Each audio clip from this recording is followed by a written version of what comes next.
Hello viewers, I'm Dr. Aruna Mopatti, running Meenakshi Test Tube Baby Center, Gunturlo, Kottapeta.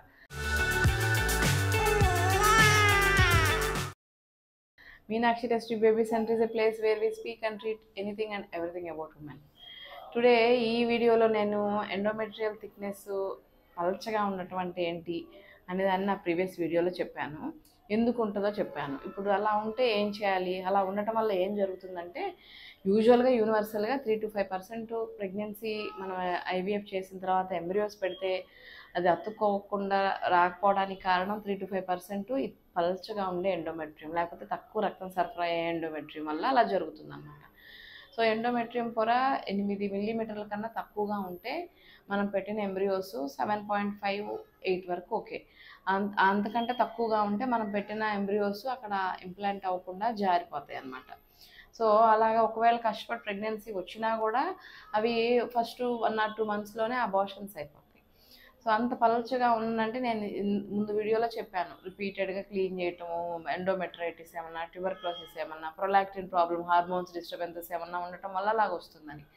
దానికి ఏం చేయాలంటే embryo ట్రాన్స్ఫర్కి ఒక 2-3 నెలల ముందు నుండే కొంచెం మంచి ఫుడ్స్ లైక్ ఎల్-ఆర్జినిన్ ఉండే ఫుడ్స్ లాగా ఫుడ్స్ సోయాబీన్స్లో కానీ లేకపోతే అవకాడా వాటిల్లో ఎల్-ఆర్జినిన్ ఎక్కువ ఉంటుంది.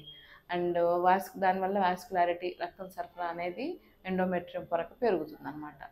ఇంకా antioxidants, vitamin E capsules అలాంటివి వేసుకోవడం, ఐరన్ ఉండేది కొంచెం ఆకుకూరలు, డేట్స్ ఇలాంటివి తీసుకోవడం వల్ల అవన్నీ కొంచెం ఐరన్ వల్ల మంచిగా ఉంటుంది, ఎండోమెట్రియల్ లైనింగ్ బాగా తయారవుతుంది. ఈ ఫుడ్స్ తీసుకొని ఒక 2 months ముందు నుండే ఎండోమెట్రియల్ పొరని ప్రిపరేషన్ స్టార్ట్ చేసుకోవాలి మనం. ఆ తర్వాత పీరియడ్ వచ్చినాక ఎంబ్రియో ట్రాన్స్ఫర్ అనుకున్నప్పుడు పీరియడ్ వచ్చిన 2వ రోజు నుంచి ఆ లోపల లేయర్ పెరగడం కోసం మెడికేషన్ స్టార్ట్ చేస్తాం. ఆ మెడిసిన్స్ ఒక 2nd day నుండి వేసుకుంటూ వారం ఒకసారి స్కాన్ చేసుకొని ఆ స్కాన్లో మనకు కావాల్సిన గ్రోత్ వస్తుందా లేదా చూసుకుంటాం. ఒకవేళ గ్రోత్ తక్కువగా ఉంది, పల్చగా ఉంది అనిపిస్తే పిఆర్పి అనేది ఇస్తామండి. పిఆర్పి అంటే ఏంటంటే మన ఓన్ పేషెంట్ దగ్గర నుంచి బ్లడ్ కలెక్ట్ చేసుకొని ఈ ఎండోమెట్రియల్ పొరలో endothelial growth factors, vascular endothelial growth factors, platelet rich products ఉంటాయి అన్నమాట.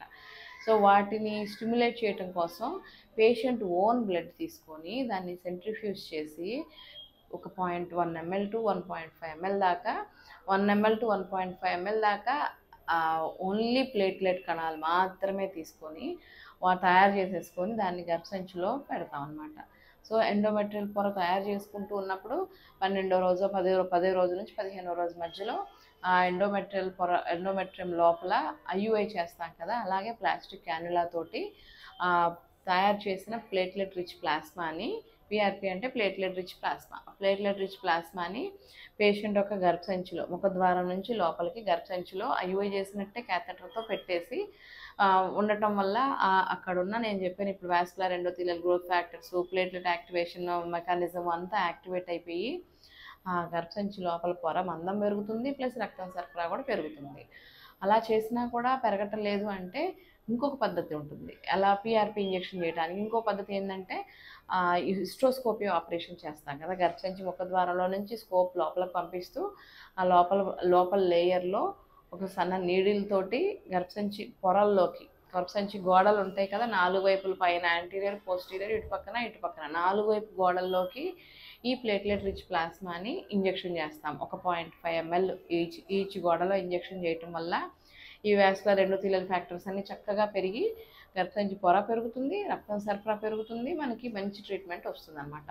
ఇలా ఒక 2-3 నెలల ముందు నుండి ఫుడ్ కొంచెం ఆకుపంచర్ చేస్తాం, బొడ్డు చుట్టూ ఆకుపంచర్ చేస్తారు, అలాంటి ఏమన్నా న్యాచురల్ మెథడ్స్ చేయించుకొని ప్లస్ ఈ పిఆర్పి ప్లేట్లెట్ రిచ్ ప్లాస్మాని ఇంజెక్షన్ చేసుకుంటూ ఈస్ట్రోజన్ కొంచెం డోస్ ఎక్కువ పెంచి ఇచ్చుకొని అయినా కూడా ఎండోమెట్రియం పొర పెరగటం లేదు, 2 నెలలు 3 నెలలు అయిపోయింది, గర్భసంచిలో తయారవ్వటం లేదు కావాల్సిన విధంగా అంటే అప్పుడు సరోగసీకి వెళ్తాం అనమాట. సరోగసీ అంటే అద్దె గర్భసంచి, మన బేబీని మన ఎంబ్రియోని మన గర్భసంచిలో పట్టుకునే కెపాసిటీ లేకపోయినప్పుడు వేరే స్త్రీల గర్భసంచిలో పెట్టుకొని పెంచుకొని తీసుకుంటాం అనమాట. సో అలాగా సరోగసీకి వెళ్ళాల్సి వస్తుంది. మనం చెప్పిన ఇవన్నీ చేసినా కూడా పొర లోపల పెరగటం లేదు, బేబీని పట్టుకునే కెపాసిటీ డెవలప్ అవ్వట్లేదు అంటే.